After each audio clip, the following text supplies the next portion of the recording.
Good morning, everyone. Good morning, members. Members of the General Assembly, the joint session will come to order. All members, please take their seat. Mr. Doorkeeper.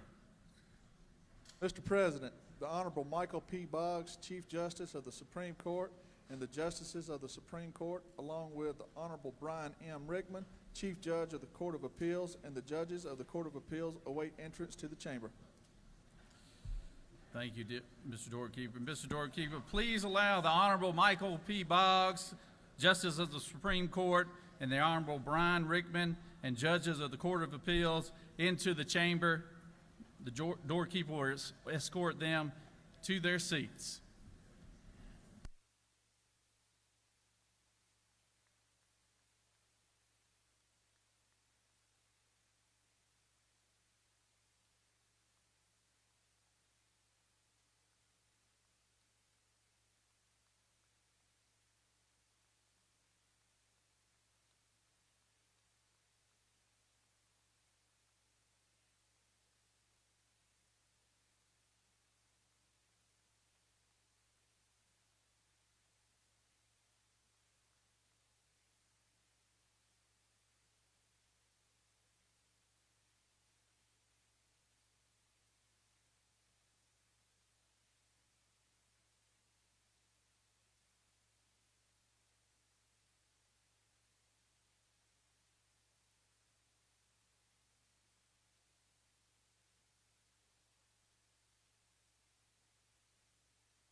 If all members will take their seats.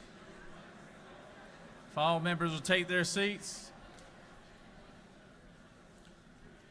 The clerk will read the resolution. House Resolution 17 by Representative Frustration of the 104th, a resolution calling a joint session of the House of Representatives and the Senate for the purpose of hearing a message from the governor, inviting the justices of the Supreme Court and the judges of the Court of Appeals to be present at joint session and for other purposes. Mr. Doorkeeper. Mr. President, His Excellency the Honorable Brian P. Kemp, Governor of the State of Georgia, and his committee of escorts await entrance to the chamber. Mr. Doorkeeper, please let His Excellency Brian P. Kemp, Governor of the great state of Georgia, and his committee be admitted to the chamber.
Thank you, Governor, for being here. I'd like, before we get started and hear from our governor, I'd like to recognize a few special guests. I've got my wonderful wife and First Lady of the Senate, Jan Jones, there in the balcony right there. So.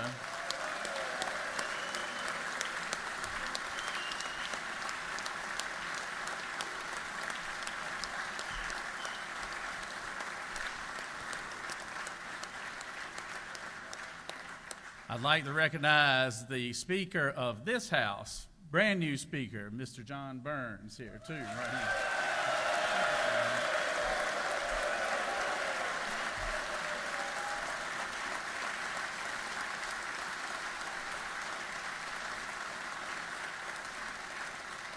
And his lovely wife, the First Lady of the House here, Miss Dale Burns. Please raise her hand.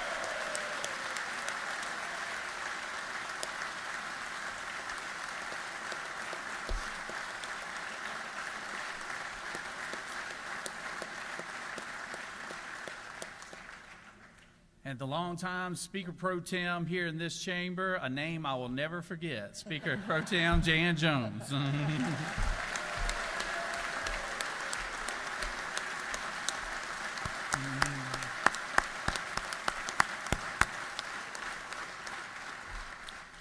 The President Pro Tem and my good friend from the Senate, Senator John Kennedy.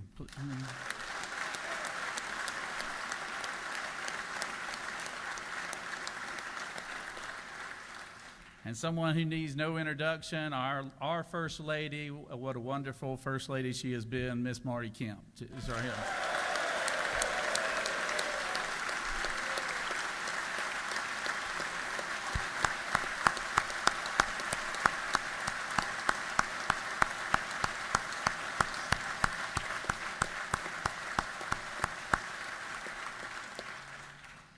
And also, we're joined by Governor Kemp's three beautiful daughters here and there in the balcony with their mother, Miss Marty, Miss Amy Porter, Jared, and Lucy Kemp as well.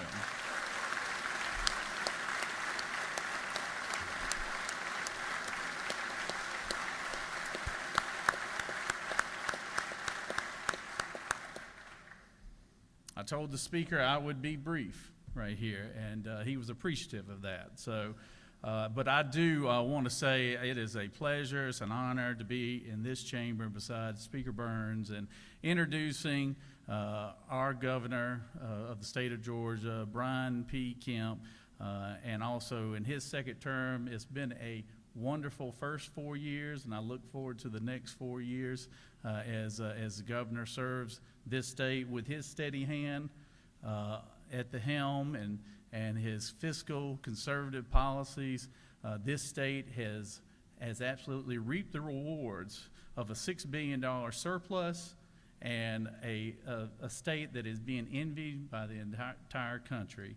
And I'm so appreciative of the work that the governor has done, as well as with the help of the General Assembly here in the state of Georgia, because without you in this room, it would make his job impossible. So thank you. Everyone should give themselves a round of applause on that one.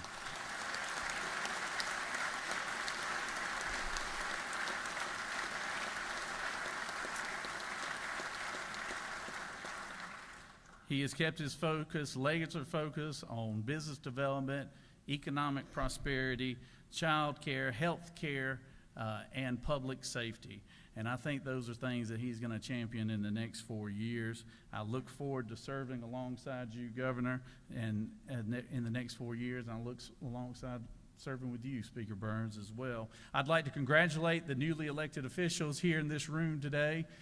You have been entrusted with this position by your constituency, and you should value that trust and hold it sacredly. I will tell you, we had the pastor of the day this morning, and he said that he tells his people in his church that you shouldn't think that you shouldn't think that you're appreciated by the church. You should appreciate the church for being there. And I think as elected officials, we need to be reminded of that sometimes, that they shouldn't appreciate us being here. We should appreciate the state of Georgia allowing us to be here. And I think that we have a very great opportunity here in the next 4 years to take this state to leaps and bounds from an economic standpoint, from a healthcare standpoint, to an educational standpoint that we might not have thought a couple of decades ago we would be. And we couldn't do it without the leadership of our governor. And without further ado, I'd like to welcome our governor of the great state of Georgia, Brian P. Kemp.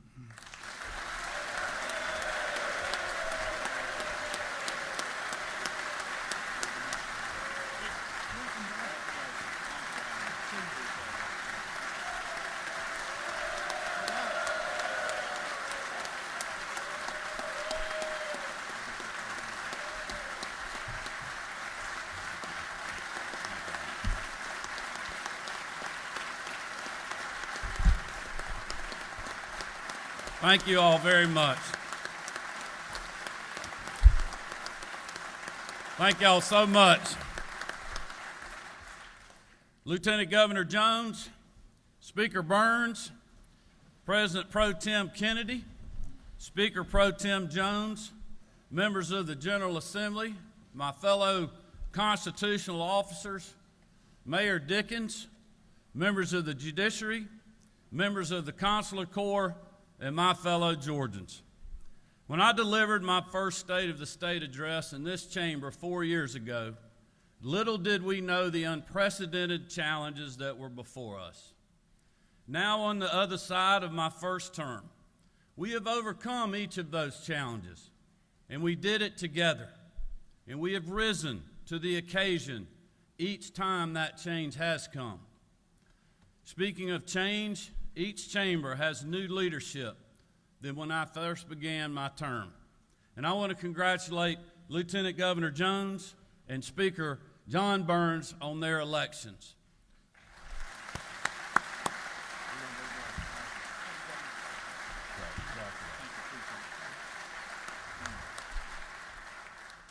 I also want to congratulate the newly elected leaders and appointed committee chairs in both the Senate and House. I also want to congratulate again my fellow constitutional officers on their recent victories. Over the last 4 years, our greatest achievements were accomplished when both chambers worked hand in hand with my office to put the people of our state first ahead of the status quo. Our future as a state relies on that partnership to do the right thing for our citizens, even when it may not be easy. Each of you has my commitment to continue that work and do it together. That's good for our entire state, because I believe this session will be one of consequence. I'm proud to report that because of the foundation that we have built together over these past 4 years, because of the resilience shown by the people of our great state, because of the resolve they continue to show, the state of our state has never been stronger or more resilient.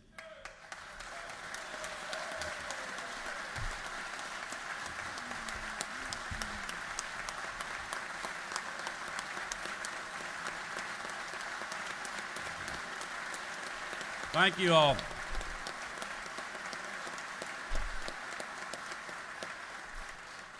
Thank you, and you all are a big part of that.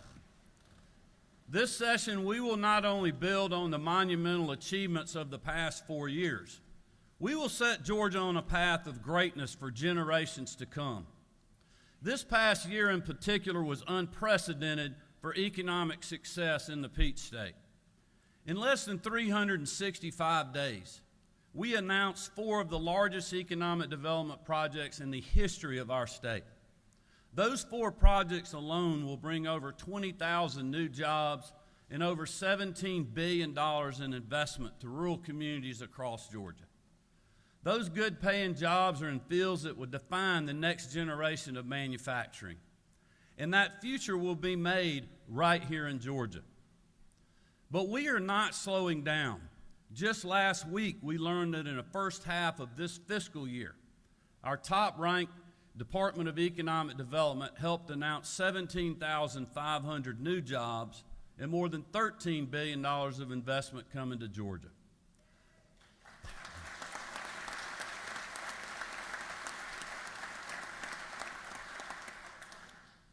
And I am especially proud that once again, 85% of those jobs are coming to areas outside Metro Atlanta. And the good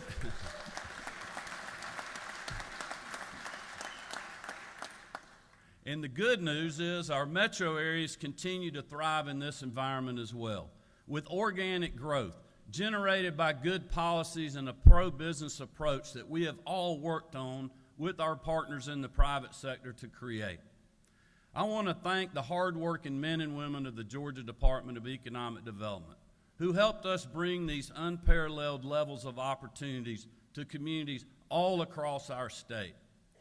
One member of that team is here with us today, Kemp.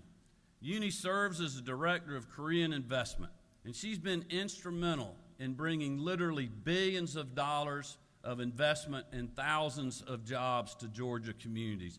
Uni, would you please stand and let us thank you for all your good work.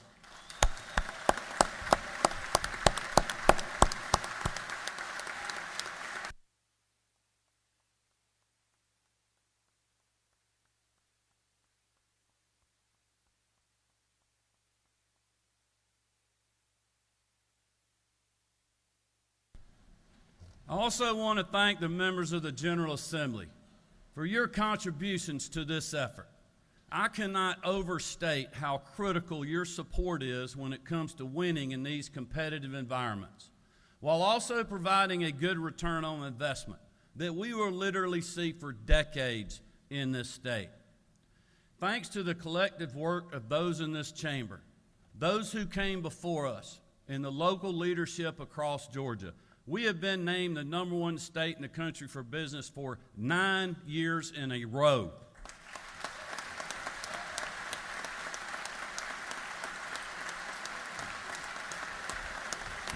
Thank you all.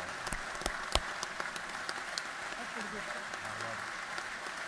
Good stuff. Yes, sir. That's right. Thank you all.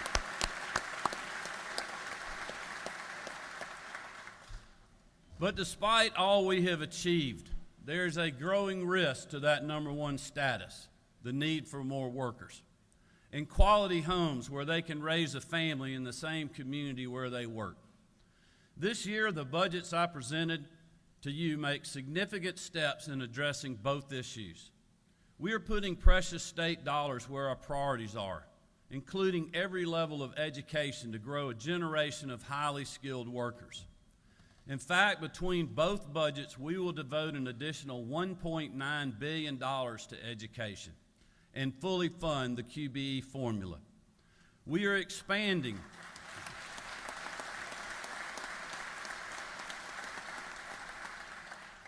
and reinforcing the workforce pipeline at every level, including where it begins in our K-12 classrooms.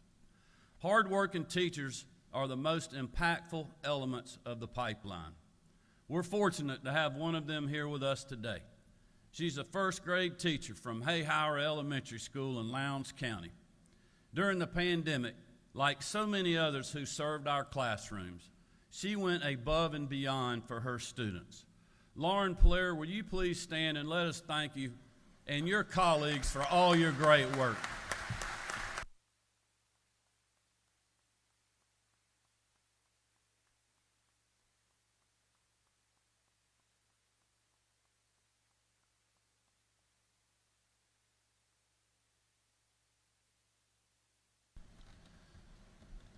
Lauren is now in her 5th year of teaching, a milestone when educators often feel burnout and consider leaving the profession. To keep our best and brightest in the classroom, when I first ran for governor, I promised to raise teacher pay by $5,000. With your help, we fully delivered on that pledge. To reward those who continue to serve after the hardships of the pandemic, my FY 2024 budget proposes yet another $2,000 pay raise for teachers like Lauren.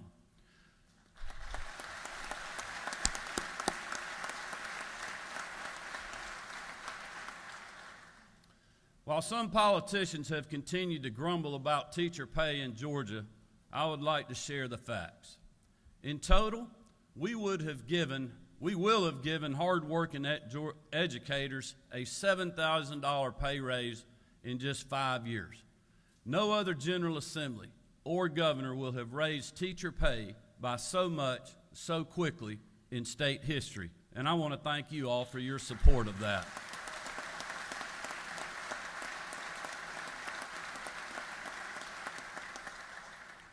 With the passage of this budget, the average teacher salary in Georgia will also now be over $7,000 higher than the Southeast regional average. But we know that teachers don't just need more pay and resources, they also need reinforcements.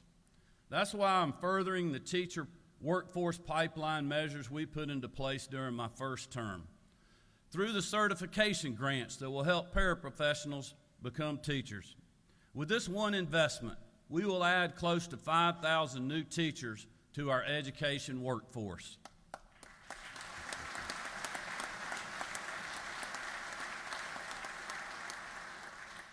But we also know the workforce pipeline extends into our world-class universities and technical colleges. That is why, for the first time in over a decade, and in the 30th year of this program in the Georgia Lottery, we are once again fulfilling Governor Zell Miller's vision and returning the Hope Scholarship and Grants Awards to 100% of tuition.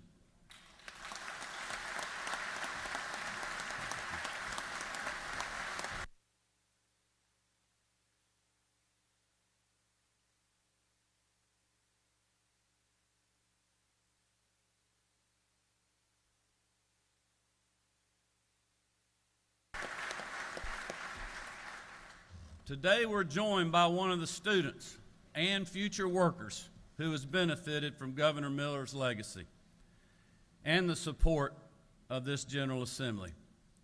Obai Sumayev is a Hope Scholarship student at our national championship winning University of Georgia. Go Dogs.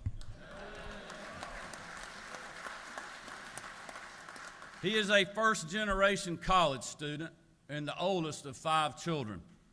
His father is a retired Navy veteran and pastor. His mother is also currently in school working to become a doctor.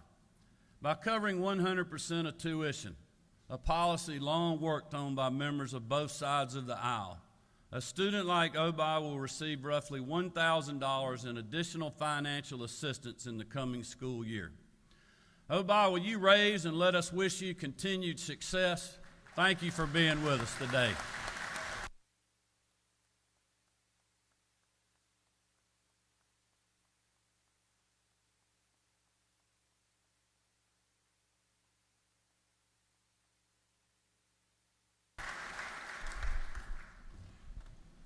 We look forward to your continued success and your bright future, and I feel certain that you will work here in our state after you graduate.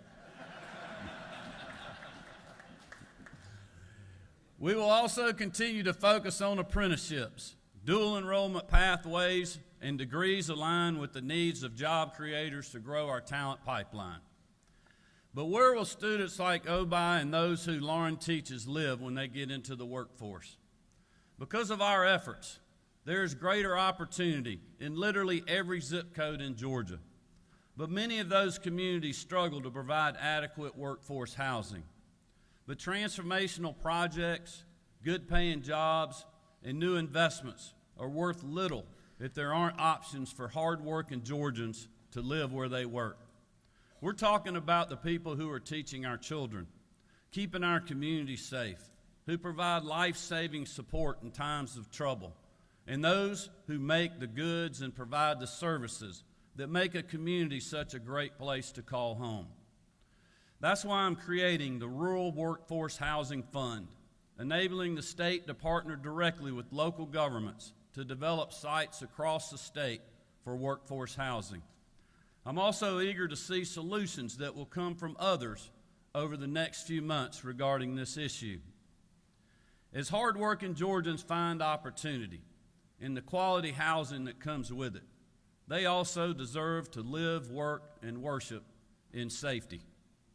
This is something everyone in this chamber can agree on, and no issue of public safety has received more bipartisan support than the legislation championed by the nation's best First Lady, Marty Kemp, and our 3 daughters.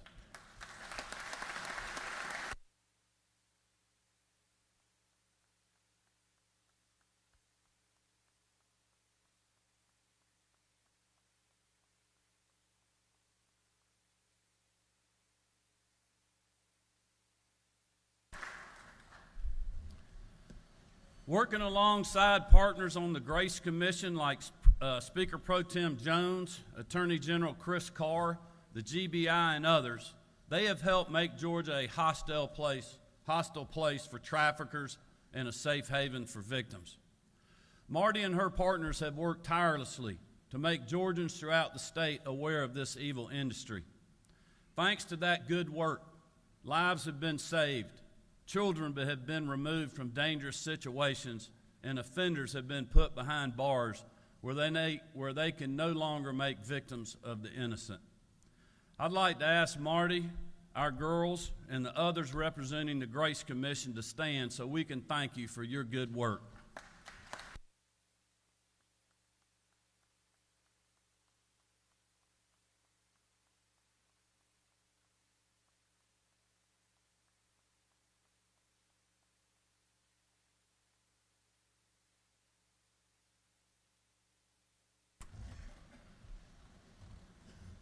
This year, we will build on their good work by increasing penalties for those organizations required to provide resources on how to spot human trafficking and what actions are needed to stop it, but who unfortunately fail to do so. Like Marty's prior legislation, I'm sure it will receive overwhelming bipartisan support. And I also want to thank the General Assembly, again, for your support of the receiving centers where victims are now finding help and hope. This is certainly a resource that is and is still in critical need. We will also continue to take violent offenders out of our communities. For far too many Georgians, the safety of their families and homes is put at risk by the unchecked crimes of street gangs. Early in my first term, we created the GBI's Anti-Gang Task Force to take the fight to these criminals. Last year, you gave the state a new tool to ensure justice, the Gang Prosecution Unit in the Office of Attorney General Chris Carr. I'm grateful that the Attorney General and his team have already indicted over 50 gang members in just the first 6 months of standing up this unit.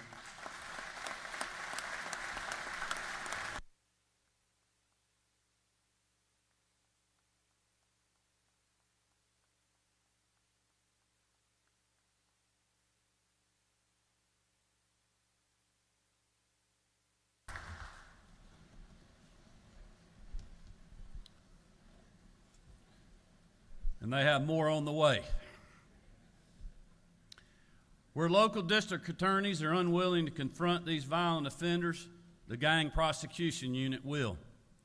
Today, the Attorney General is joined by the head of his prosecution division, John Fowler, the head of the Gang Prosecution Unit, Kara Convery, and the head of the Human Trafficking Prosecution Unit, Hannah Palmquist. I hope you all would stand and let us thank you again for your great work.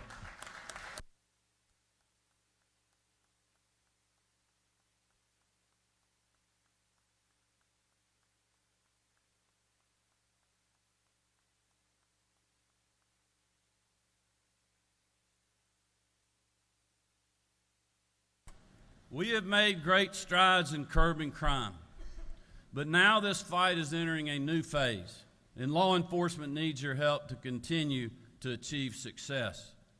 In communities across our state, gangs are actively recruiting children as young as elementary school students into a life of crime. They are targeting the most innocent among us, pulling them down a dark path that often leads to a prison cell or a cemetery. That is why, along with the Attorney General, I'm proposing legislation to increase penalties for those trying to recruit our children into a gang. Let me be clear. You come after our children, we will be coming after you.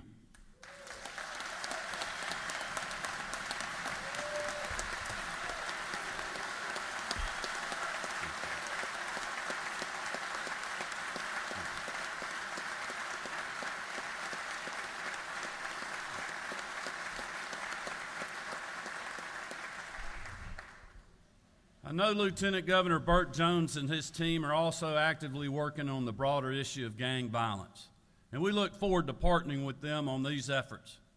My administration is thankful to the dedication to this urgent problem. I also know there is strong bipartisan support for our state law enforcement, including the brave men and women of the Georgia State Patrol under the leadership of Colonel Chris Wright. Just last week, we were reminded yet again of their steadfast courage and the dangers that they face on a daily basis.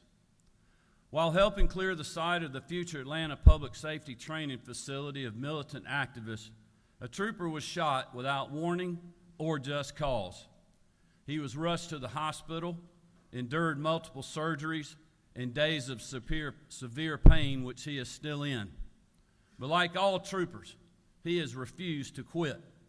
Just a few blocks from where we are sitting today, he still continues his recovery. He and his wife have both our thanks and our praise, but also our prayers.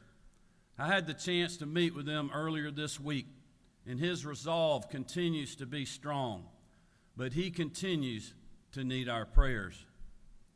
Just this past weekend, when out-of-state rioters tried to bring violence to the streets of our capital city, State Patrol, sheriff's deputies, and the Atlanta police quickly brought peace and order.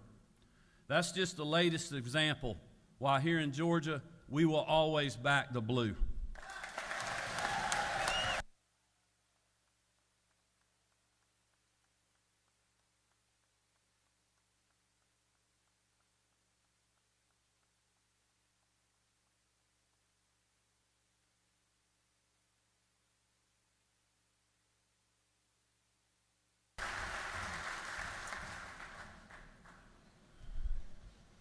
This morning, we're joined by another trooper, one who serves from the skies. Last year, helicopter pilot Sergeant Brad Harrison, along with a tactical flight officer and a spotter, received a call to assist with a search and rescue operation in Chattooga County in northwest Georgia. A little boy no more than 5 years old was lost, and like all of us would be, his family was frantic. Thanks to the skill and quick work of Sergeant Harrison and his crew, they were able to locate the boy in a field, guide troopers to his location while circling above, and ensure that the child was safely returned to his parents. Sergeant Harrison, would you please stand and let us thank you for your good work and those of all our Georgia State law enforcement.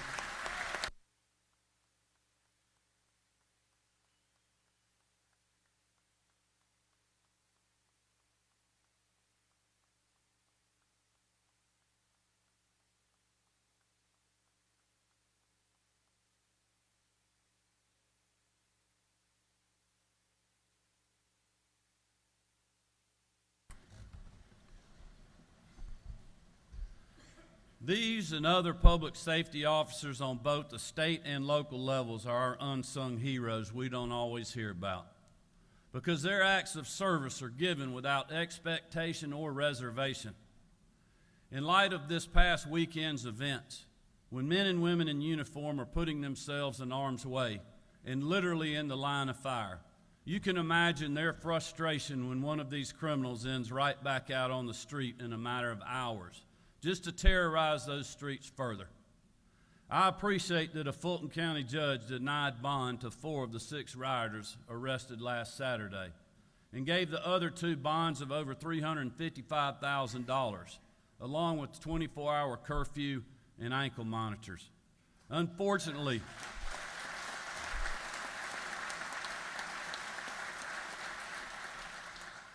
Unfortunately, this approach is not universal across the judicial system.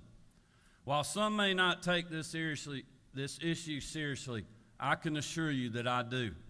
We can and we must do something about the revolving door of criminal justice, and I look forward to working with this legislature to get it done.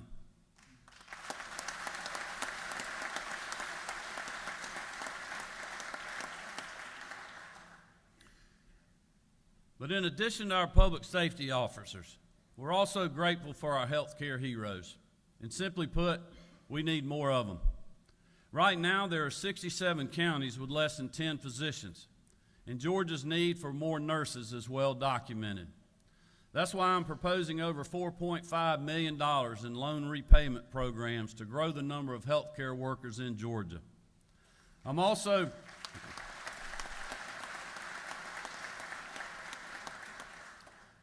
calling for an additional 102 residency slots through an investment of $1.7 million. With these additions, we will exceed the initial goal number of this program. And I'm proud to report that the innovative solutions we've brought to Georgia's healthcare challenges continues to bring great results. When I first signed the Bipartisan Patients First Act in 2019, no counties had more than 2 health insurance carriers. Today, 86% of Georgia counties have 3 or more. And while others have called for expanding a one-size-fits-none massive government health care program, thanks to our policies, enrollment in the individual markets has more than doubled since 2019 to over 700,000 Georgians. Thanks to our reinsurance program, we're also saving hardworking families more and more in their wallets. In fact, we've reduced premiums by an average of 12.4% across the state. That represents an average annual premium reduction of almost $1,000 a year. In rural communities, where premium prices were the least affordable when I took office, the reinsurance program has reduced premiums from 25 to 40%. In addition to these innovations, and with your help, we expanded Medicaid coverage to a full year after a mother gives birth. To support new mothers even more, my team is proposing legislation that will allow pregnant women who qualify to receive TANF benefits. Previously, they were unable to apply for such assistance until after a child was born. I know that this measure is supported by many in this chamber, and I am grateful for your backing.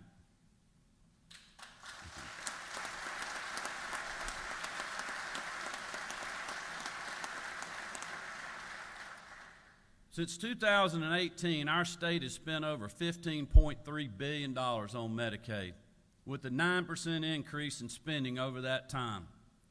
But while the state spends more and more, Georgians aren't seeing improvement in the care they receive. Here in Georgia, we're talking about an innovative and sustainable approach.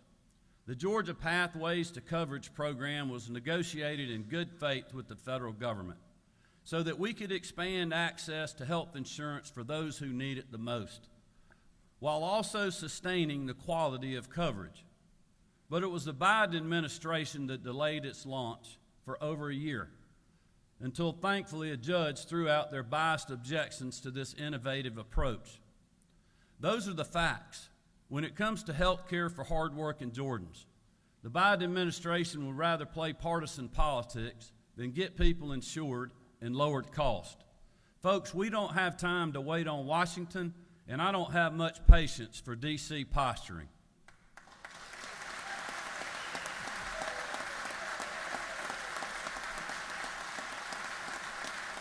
$1 million to stand up this program and connect those in need to its benefit. Here's another fact. Upwards of 345,000 Georgians could qualify for the Pathways program and health care coverage for the first time, with no changes to those who qualify for regular Medicaid. And unlike Medicaid expansion, Georgia Pathways will not kick 200,000 Georgians off their private sector insurance.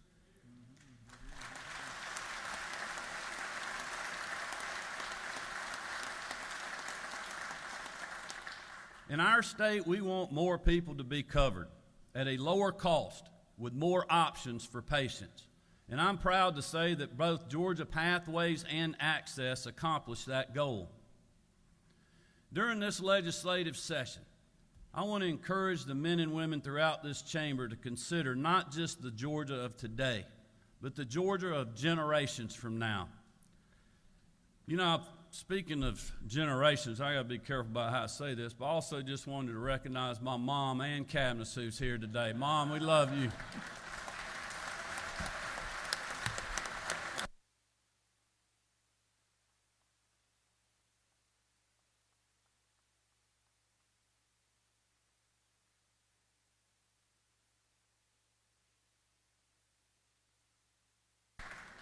She's joined by my sister, Julie Reef, and her husband, Rocky, so we're glad to have y'all today. Love you guys. 3 years ago, at my State of the State, just before the pandemic hit, I shared the words of Nehemiah, who refused to slow down or stop his efforts to rebuild his hometown despite heavy pressure to do so. He always delivered the same message: I'm doing a great work, and I can't come down. Throughout the pandemic and afterward, we have been reminded that our work continues. And during this session, we should all be too busy to come down into the mud of politics. We have much work to do, and we need to get it done for the people who are counting on us. Here at the start of a new session, a new term, and a new era for our state, we have an opportunity to make decisions that will impact our children's grandchildren if we do it right and if we do it together. You know, the campaigns have all been run, or at least most of them, and the people have spoken. They have given us our marching orders, and it's time for us to get back to work. So for the Georgians of today and tomorrow, let's get it done. Thank you all. God bless you, and may God continue to bless the great state of Georgia. Thank you very much.